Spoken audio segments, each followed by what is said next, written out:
Makassar Hong Kong pulang pergi naik maskapai terbaik dunia yakni Singapore Airlines cuma 4,5 juta rupiah. Yang lebih mengejutkan lagi, harganya hampir sama dengan tiket pulang pergi Makassar Jakarta menggunakan maskapai LCC.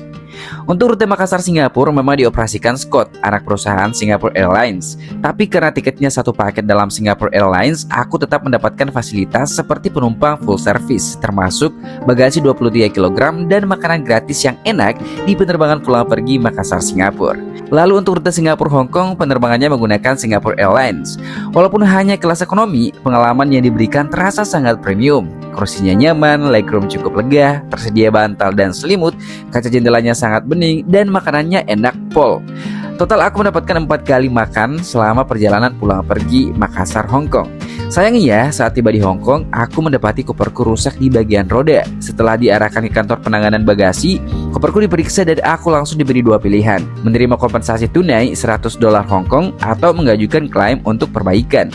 Karena nilai koperku memang tidak mahal, aku memilih kompensasi tunai yang nilainya sudah lebih dari setengah harga koper tersebut. Pelayanan kru juga sangat berkesan. Saat penerbangan pulang, aku meminta izin bawa earphone-nya untuk ponakanku, dan akhirnya malah diberikan beberapa souvenir tambahan untuk ponakanku. Dari pengalaman di udara hingga proses kompensasi bagasi, Singapore Airlines langsung menempati posisi pertama dalam daftar maskapai terbaik yang pernah aku naiki.